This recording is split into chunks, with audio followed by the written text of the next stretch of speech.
Assalamualaikum warahmatullahi wabarakatuh. Sebelumnya, perkenalkan nama saya Nabila Nova Durotul Hikmah dari jurusan Teknik Elektro, Prodi Broadband Multimedia, kelas 1B. Pada kesempatan kali ini, saya akan membahas materi bahasa Indonesia tentang tanda kurung. Sebelum membahas materinya lebih jauh, kalian harus tahu nih, apa sih tanda kurung? Jadi, tanda kurung adalah tanda baca yang digunakan secara berpasangan untuk memisahkan atau menyisipkan teks ke dalam teks lain. Adapun 4 jenis tanda kurung.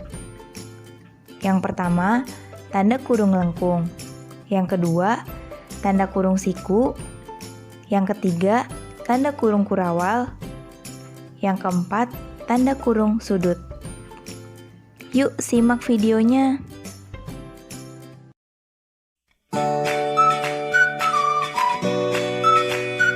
Fungsi tanda kurung lengkung.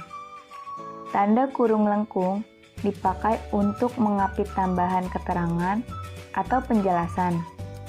Misalnya, warga baru itu belum memiliki KTP dalam kurung kartu tanda penduduk, yang dimana kalimat yang berada dalam tanda kurung tersebut merupakan penjelasan dari kata KTP. Fungsi yang kedua, tanda kurung lengkung dipakai untuk mengapit keterangan atau penjelasan yang bukan bagian utama kalimat. Misalnya, sajak Tranggono yang berjudul Ubud, nama tempat yang terkenal di Bali, ditulis pada tahun 1962, di mana kata Ubud dalam kurung nama tempat yang terkenal di Bali. Fungsi yang ketiga, tanda kurung lengkung dipakai untuk mengapit huruf atau kata yang keberadaannya di dalam teks dapat dimunculkan atau dihilangkan. Misalnya, dia berangkat ke kantor selalu menaiki dalam kurung bus Transjakarta. Kata bus bisa dimunculkan atau dihilangkan. Fungsi yang keempat, tanda kurung lengkung dipakai untuk mengapit huruf atau angka yang digunakan sebagai penanda pemerincian, seperti yang ada di contoh.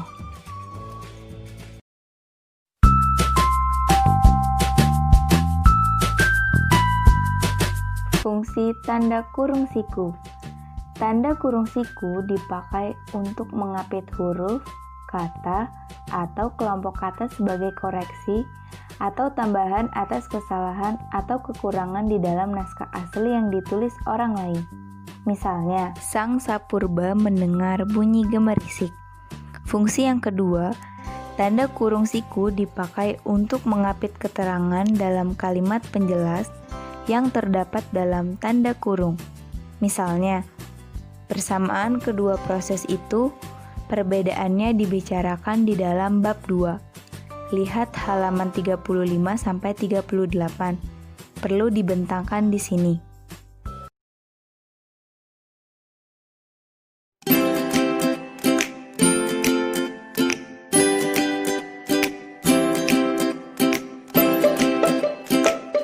Fungsi tanda kurung kurawal. Tanda kurung kurawal berfungsi untuk mengelompokkan secara urut tentang istilah-istilah. Tanda kurung kurawal sering digunakan dalam berbagai bahasa pemrograman, ekspresi matematika tertentu, dan beberapa notasi musik. Contohnya, tanda kurung kurawal digunakan untuk set numerik. Tanda kurung kurawal juga digunakan untuk menunjukkan set huruf abjad. Tanda kurung kurawal digunakan untuk menunjukkan satu pilihan yang sama.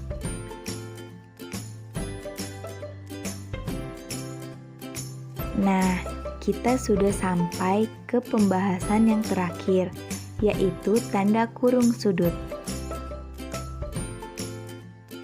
Tanda kurung sudut ialah tanda yang jarang digunakan. Mereka hanya ditemukan di halaman referensi untuk menunjukkan alamat URL. contohnya, kunjungi website saya www.redaksi.com.